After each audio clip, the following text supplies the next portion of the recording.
दोस्तों, मैं आशुतोष श्रीवास्तव आप सभी का स्वागत करता हूं जीएसआर में। दोस्तों, पिछले 3 दिनों पहले हम लोगों ने चर्चा करी थी इतिहास के मध्यकालीन भारत के विषय में। दोस्तों, हम लोगों ने तब चर्चा करी थी कि किस प्रकार से इस्लाम का उदय हुआ था और इस्लाम से जुड़ी हुई कुछ शिक्षाओं और कुछ मूल बातों के बारे में। दोस्तों, आज हम लोग अपनी मध्यकालीन भारत की चौथी क्लास की ओर बढ़ रहे हैं, लेकिन इस चौथी क्लास में बढ़ने से पहले दोस्तों मैं आप सभी से निवेदन करना चाहूंगा कि इस वीडियो को ज़्यादा से ज़्यादा शेयर करें, क्योंकि यदि कोई भी बच्चा मध्यकालीन भारत के विषय में बहुत कुछ जानना चाहता है और वो समझ नहीं पाता कि उसे कहाँ से शुरू करना चाहिए और किस तरह से ख़त्म करना चाहिए, तो यह क्लास उसके लिए बहुत ज़्यादा हेल्पफुल होने वाली है। दोस्तों, ये हेल्पफुल इस तरह से हो सकती है क्योंकि यहाँ पर मैं बहुत शॉर्ट में बहुत ही अच्छे तरीके से चीज़ों को मैं आपको चैप्टर वाइज बता रहा हूँ। हर चीज़ को मैं स्टेप के साथ बता रहा हूँ ताकि आपको समझने में बहुत आसानी हो। इसलिए आप सभी लोग, मुझे उम्मीद है कि आने वाले क्लासों में बहुत अच्छी तरीके से काफ़ी अच्छी संख्या के साथ हमारी क्लासों को देखने के लिए उपस्थित होंगे। तो दोस्तों आगे बढ़ते हैं। दोस्तों, आज हम लोग बात करने वाले हैं इसके चौथे चैप्टर की ओर, चौथी क्लास की ओर। दोस्तों, जैसे कि आपको बोर्ड में दिख रहा होगा, सिंध के समय भारत की जो स्थिति थी वो कैसी थी। तो आज हम लोग बात करने वाले हैं भारत का जो सिंध प्रांत था। दोस्तों, आप सभी लोगों ने अपने नेशनल एंथम में, राष्ट्रगान में ये सिंध का नाम सुना होगा। वर्तमान के जो मैप है, आपको जो भारत का मैप दिखता है, उस मैप में आपको आज के टाइम पर सिंध नाम से कोई भी स्टेट नहीं दिखाई देगा। परंतु यदि आप भारत के पुराने मैप को देखें, यानी आज़ादी से पूर्व के मैप को देखें, तो आपको वहां पर सिंध प्रांत अभी भी दिखाई देगा। यदि आप आज के पाकिस्तान के मैप को देखें तो आपको वहां पर सिंध प्रांत दिखाई देगा। कहने का मतलब यह है कि भारत का जो पूरा पाकिस्तान का एरिया और जो पूर्वी काफी बड़ा जो क्षेत्र था, जो कि पार्टीशन के बाद से काफी हिस्सों में बंट गया था, यदि हम उसको देखें तो आज भी पाकिस्तान के अंदर आपको सिंध प्रांत दिखाई देता है। दोस्तों, ये बहुत ही प्राचीन प्रांत रहा है और आप सभी जानते हैं कि इस्लाम का जो प्रवेश भारत के अंदर हुआ था, इस प्रवेश का जो मुख्य द्वार था, यानी प्रवेश द्वार था, वो यही सिंध द्वार ही बना था, यानी सिंध प्रांत ही बना था। तो दोस्तों, उस वक्त भारत का जो सिंध प्रांत का जो शासक था वह दाहिर था। दाहिर, इसके बारे में हम लोग आगे आने वाली क्लासों में चर्चा करेंगे। परंतु आज हमारी जो कक्षा का जो, यानी जो हमारी क्लास का जो चर्चा का जो विषय है कि जब भारत के अंदर इस्लाम का प्रवेश हुआ था तो उस वक्त भारत की स्थिति क्या थी, कहां पर कौन व्यक्ति शासन कर रहा था, क्या कारण थे और किस तरह से जो पॉलिटिकल जो कंडीशंस थी भारत के अंदर की, उसके बारे में हम लोग आज विस्तार से चर्चा करने वाले हैं। दोस्तों, मेरे पॉइंट्स को, मेरी बातों को थोड़ा ध्यान से समझने का प्रयास करिएगा, ये आपके लिए काफी हेल्पफुल होने वाला है।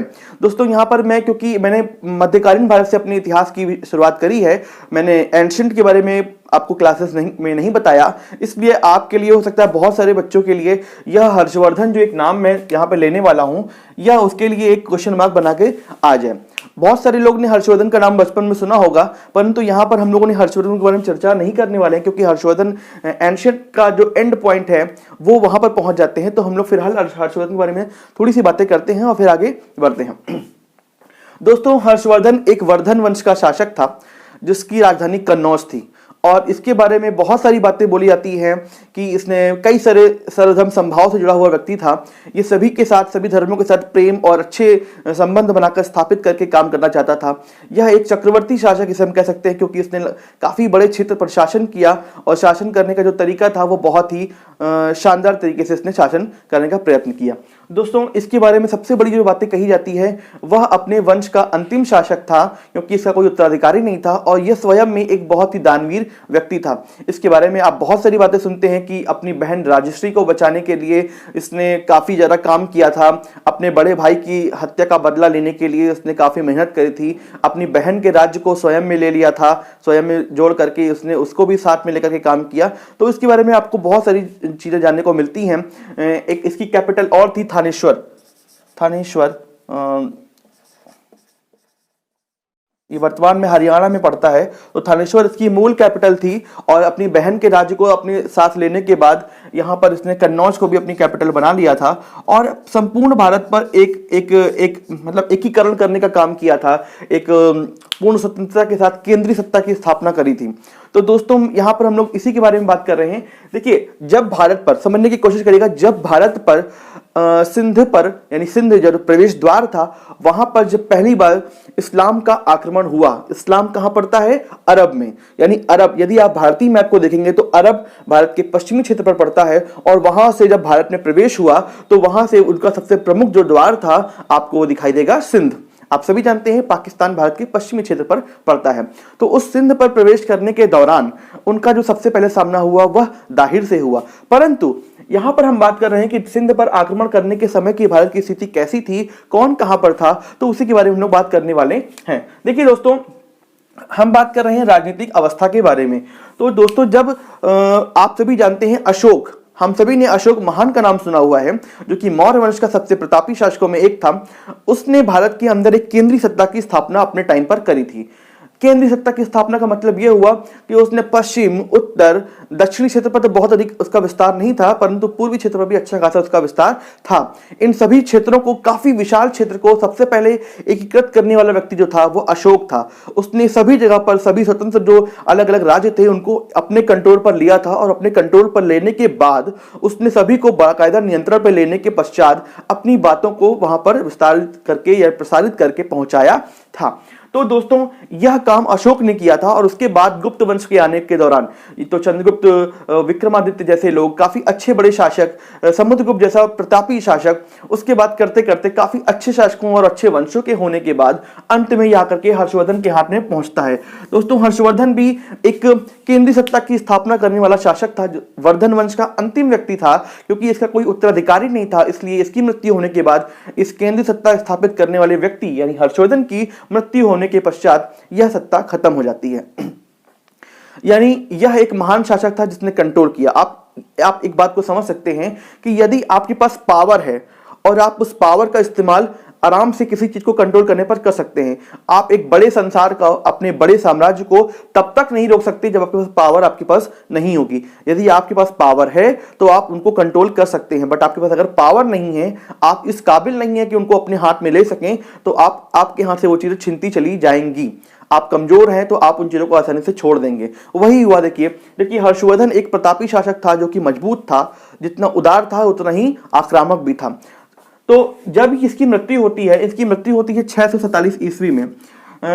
तो इनकी मृत्यु होने के पश्चात यहाँ पर जो क्षेत्र था यानी कन्नौज, यह बहुत महत्वपूर्ण क्षेत्र था, जो कि कैपिटल थी। उत्तर भारत का बहुत ही महत्वपूर्ण क्षेत्र रहा है कन्नौज।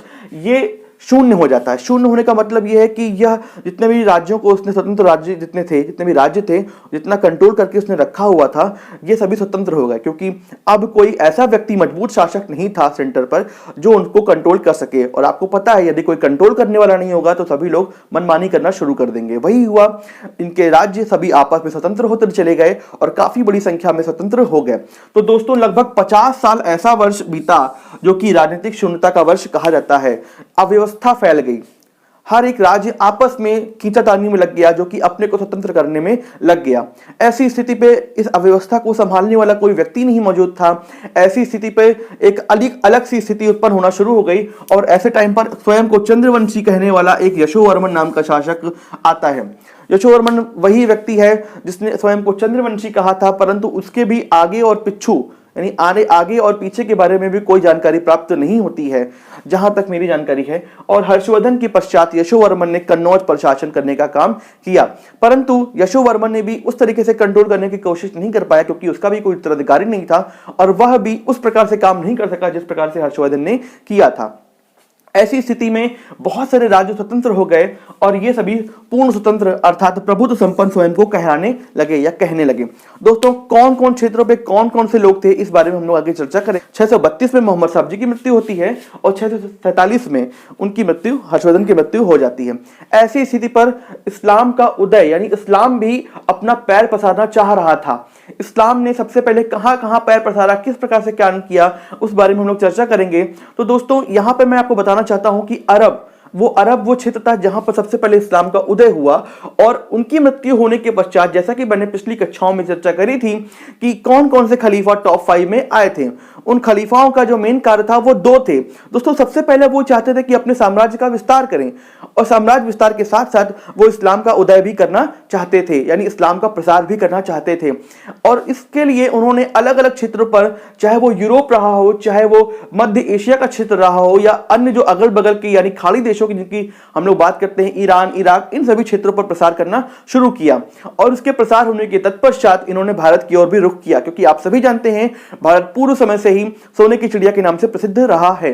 तो ऐसी स्थिति पर मोहम्मद साहब जी की मृत्यु होने के पश्चात 632 ईस्वी में मोहम्मद साहब जी की मृत्यु होने के पश्चात ये अब इनके उत्तराधिकारियों ने अपने साम्राज्य का विस्तार करना शुरू किया। अब उनका साम्राज्य किस प्रकार से काम करते हुए कहां बढ़ता है दोस्तों, हम लोग आगे हम लोग चर्चा करते हैं। दोस्तों हम लोग बढ़ते हैं अब आगे अपनी आगे की पॉइंट में। देखिए दोस्तों, सबसे पहले आपको बताना चाहूंगा, जैसा कि मैंने बताया कि इस्लाम धर्म के उत्तराधिकारियों के द्वारा अपने इस्लाम का प्रसार किया जाना शुरू किया गया और साथ ही अपने साम्राज्य का भी विस्तार करना शुरू कर दिया गया। तो उसी क्रम में इन्होंने सबसे पहले क्या किया, आप देखिएगा, मैं आपसे उम्मीद करूंगा कि आप लोग जब मैप देखेंगे तो आपको जो अरब का जो क्षेत्र दिखाई देगा, उस अरब के क्षेत्र के बहुत ही नजदीक आपको ईरान, इराक और साथ में आपको फारसी खाड़ी दिखाई देती है। उसी क्षेत्र के जो क्षेत्र था, साथ ही पश्चिम के थोड़ा उत्तरी हिस्से पर आप लोग जाके देखेंगे तो आपको सीरिया दिखाई देगा। ये वो क्षेत्र है जहां पर इन्होंने सबसे पहले अपना इस्लाम का प्रसार करना शुरू कर दिया था। दोस्तों सबसे पहले आप लोग देखते हैं कि यहां पर इन्होंने सबसे पहले सीरिया के क्षेत्र पर, अगर मैं आज के टाइम पर आपको दिखाऊं तो आज के टाइम पर आप देखते हैं कि जो सीरिया का जो क्षेत्र रहा है, यानी आज का जो सीरिया है, साथ ही ईरान, इराक, ये सभी जो देश हैं ये पूर्णतः इस्लामिक कंट्री हो चुकी हैं। परंतु जब इस्लाम का उदय हुआ था ये सभी इस्लामिक कंट्री नहीं थी। ये बातें आपको बहुत अच्छी तरीके से गौर करनी चाहिए। ये सभी देश इस्लामिक कंट्री नहीं थी। ये सभी देश सामान्य रूप से जो आम जनता थी उनका संबंध जो अलग अलग धर्मों से रहा होगा, परंतु ये सभी इस्लामिक नहीं थे। इस्लाम का उदय सबसे पहले अरब में हुआ है और उसके बाद सबसे पहले इसका विस्तार सीरिया की ओर हुआ। और आप देखेंगे कि 635 से 636 के दौरान, यानी एक वर्ष के दौरान ही इन्होंने दमिश्क जो कैपिटल थी वहां पर उन्होंने कब्जा कर लिया था आक्रमण करके। और उसके बहुत ही कम समय के अंतराल पर इन्होंने अन्य जो भी नगर थे, बड़े नगर थे सीरिया के, उनको अपने अंडर में ले लिया था। तो ये 635-636 का टाइम का बात हो रही है और ये बहुत ही कम समय में इन्होंने इसको कवर कर लिया था। इसके जस्ट बाद इन्होंने इराक पर कब्जा किया। आज का इराक एक पूर्णतः मुस्लिम कंट्री हो चुका है, परंतु उस वक्त पर यह मुस्लिम नहीं था। 637 में, यानी करेक्ट 2 साल के दौरान इन्होंने इसमें भी पतन करना शुरू कर दिया, यानी इराक को भी कवर कर लिया। और लगभग 10 साल के अंतराल पर, 10 साल में इन्होंने संपूर्ण फारस मतलब ये जो फारस की खाड़ी का जो आसपास का जो क्षेत्र रहा है, इसको उन्होंने पूरी तरीके से उन्होंने कवर कर लिया। ये बहुत बड़ी चीज थी इनके लिए।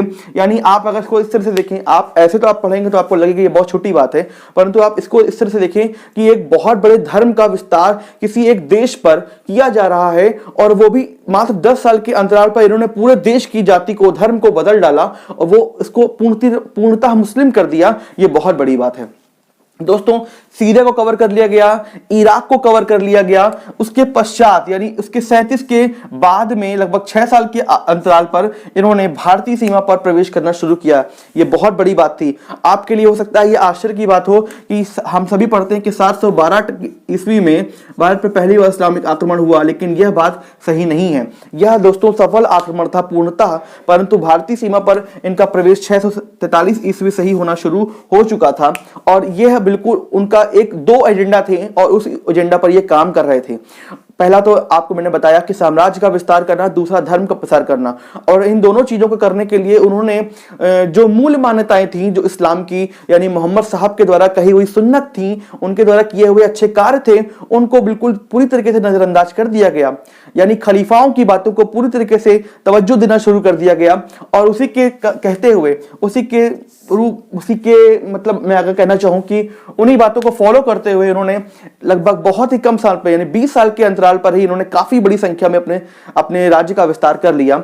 643 ईस्वी में भारतीय सीमा पर इन्होंने प्रवेश कर डाला और उसके 1 साल पहले यानी 642 ईस्वी से 650 ईस्वी के दौरान लगभग 8 साल में इन्होंने मध्य एशिया, आप समझिएगा मध्य एशिया का वह क्षेत्र कवर कर लिया। इसका मतलब कहने का यह हुआ तुर्कमेनिस्तान, उज्बेकिस्तान, कजाकिस्तान, ये सभी जो देश हैं ये मध्य एशिया में आज के टाइम पर आते हैं और इस मध्य एशिया के काफी बड़े क्षेत्र पर इन्होंने कवर कर लिया।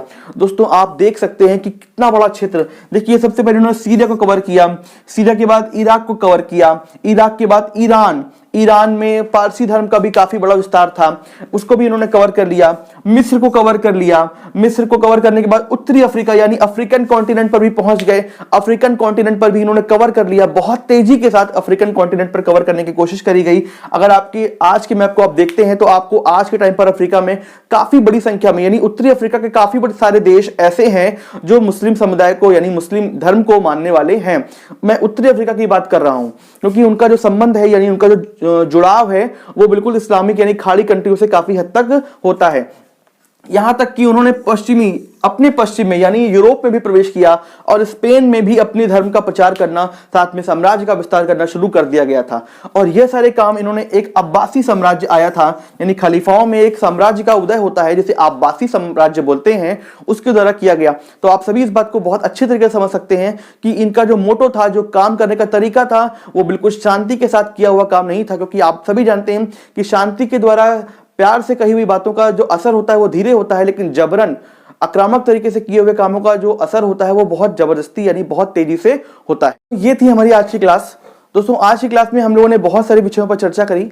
जो आने वाली जो क्लास होगी वहां पर हम लोग चर्चा करेंगे कि देश के अंदर, जैसे कि मैंने आपको बताया था सेकंड पॉइंट पर, कि देश के अंदर कौन कौन से राज्य जो स्वतंत्र हो गए थे हर्षवर्धन के पश्चात, और उन्होंने किस प्रकार से काम करना शुरू किया था। यानी सिंध में जब आक्रमण हुआ था इस्लाम का, यानी तो उस वक्त पर भारत के अंदर कौन कौन से राज्य स्वतंत्र थे और वहां पर कौन कौन से व्यक्ति शासन कर रहे थे, उनके बारे में हम लोग चर्चा करने वाले हैं। तो दोस्तों, जुड़े रहिएगा। यदि आपको आज की क्लास के विषय में कोई भी डाउट हो तो कमेंट बॉक्स में जरूर पूछिएगा। मिलते हैं अगली क्लास में। जय हिंद।